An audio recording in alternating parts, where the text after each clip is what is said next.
We'll start the quarter talking about magnetic forces. So this will be different than how we talked about electric forces in 1b.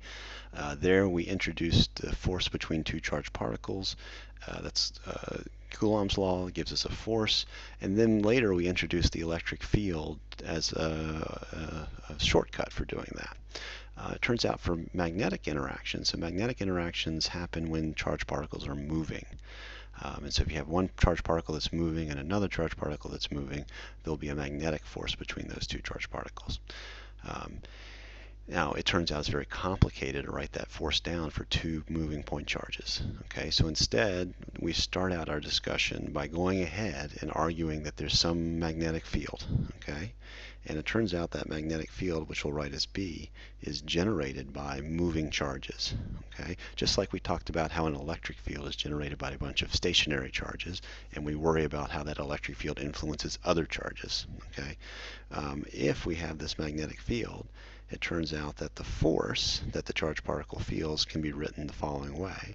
So if there happens to be an electric field too, you would write Q times E, but then there's an additional field, additional force, sorry, that's V cross B, where B is this field that's generated by other moving charges. Now, I'll go through in class and talk about how B arises and what magnetic forces are like qualitatively. But what I want to do in this video is just go through and look at the mathematics of this expression. If you have a force like this, what kind of charged particle motion results? Okay. All right, so let's imagine we have a uniform magnetic field. That's the easiest place to start. As we'll learn, so this magnetic field is generated by charged particles moving somewhere.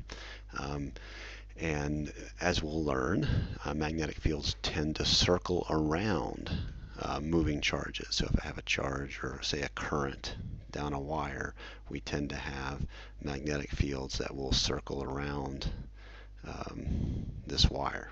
Okay, but we don't need to worry about that for now.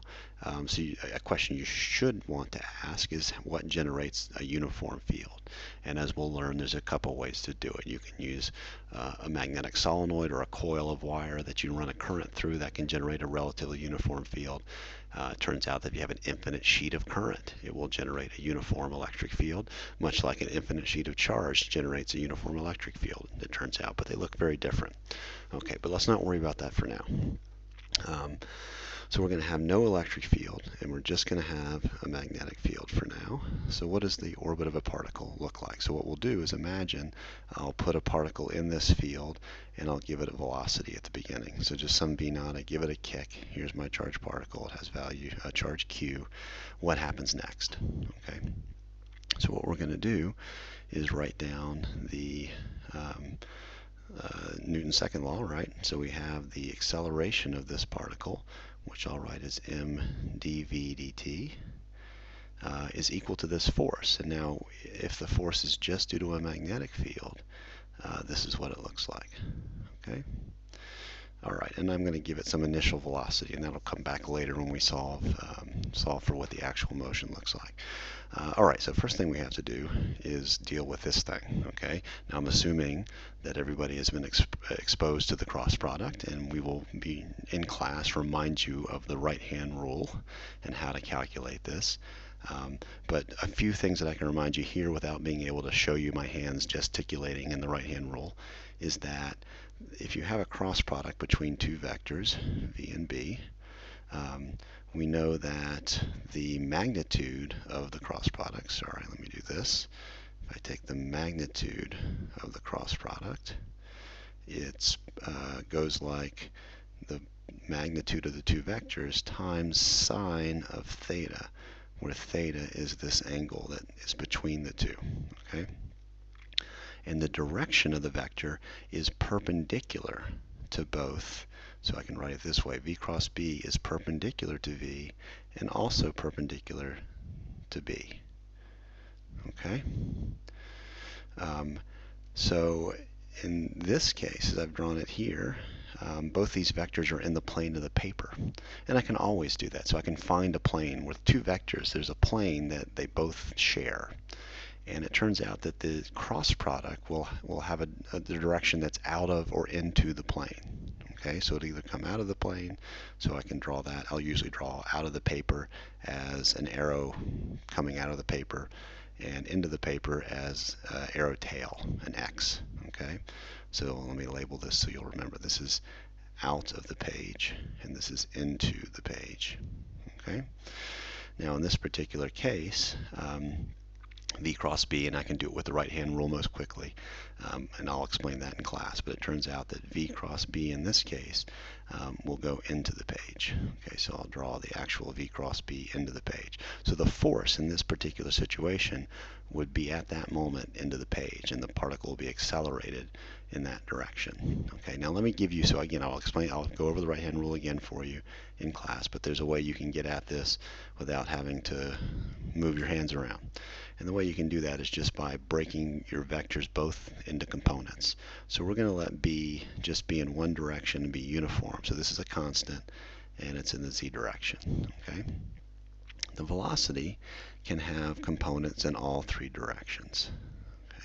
Now just to say, I haven't said it yet, but when I write a vector with a hat over it, what I mean is the unit vector along that direction. So x hat means the vector of length 1 that points in the y direction, and the x direction, sorry.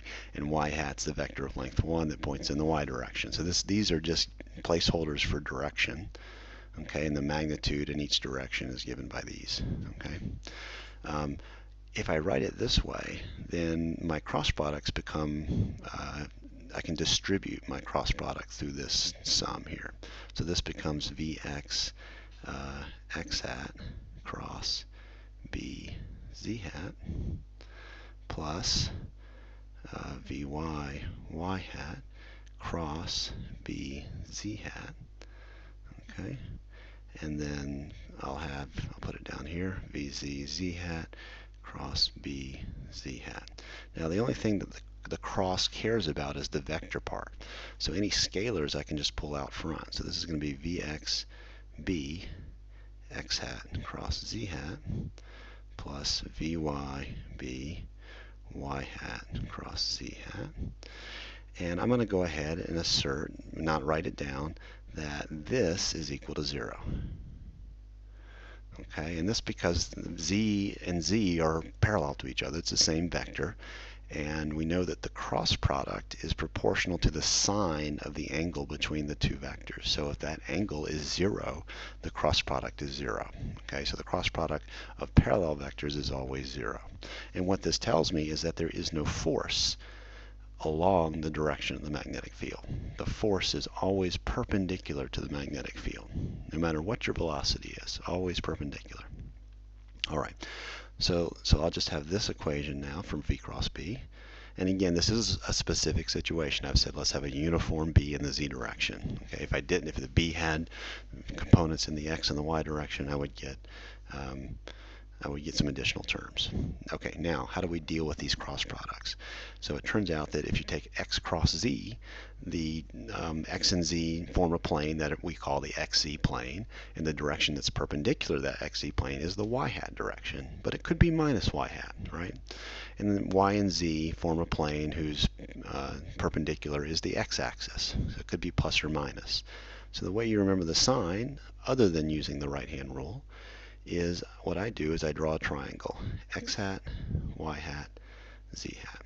Okay, so if you take the two vectors that are involved, so let's take this one first.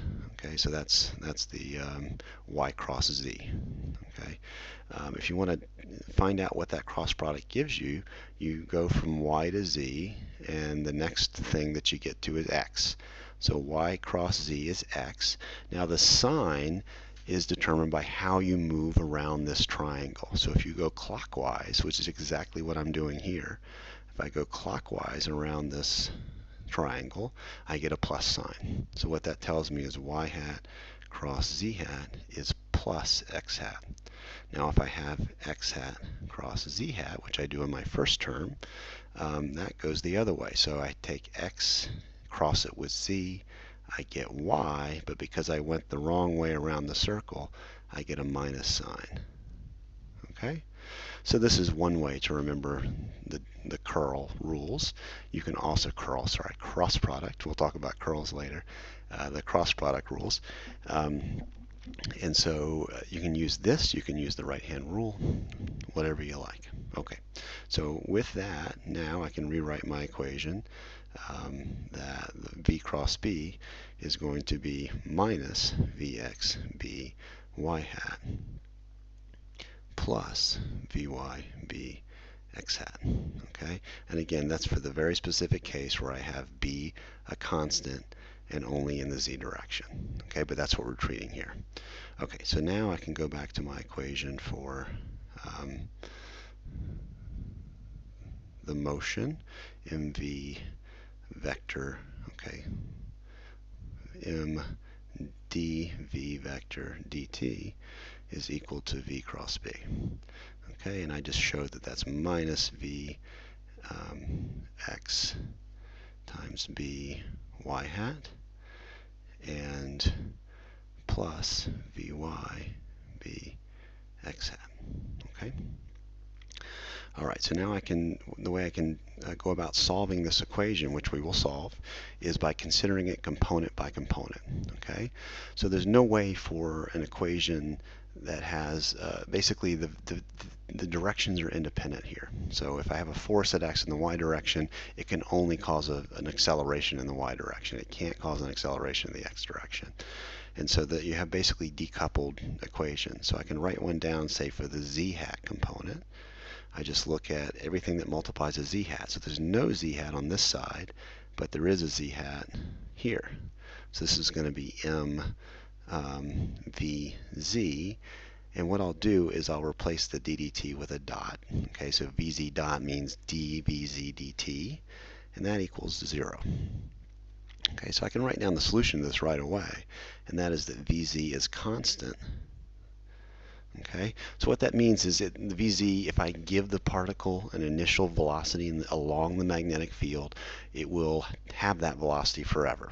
Okay, it will just move down the magnetic field with that velocity, and there will be no force on it. So there's no acceleration in the z hat direction, so the solution is constant velocity. Whatever I start with, I keep. Okay. Now let's consider the x and the y hat components. So the x hat components, I'll have m v x dot, okay, and that's going to equal v y b. Okay, that's, oops, I'm missing a q. I'm very sorry. Let me go back up and fix this. Q goes here, and let me put a q out here. Okay, sorry about that. All right, so I need a q. There we go. Now all is well.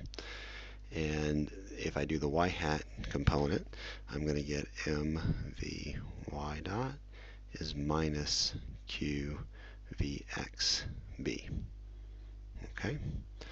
All right, so there's a way I can solve these equations. I notice that the y motion, the y acceleration over here, depends on the x velocity, and the x acceleration depends on the y velocity.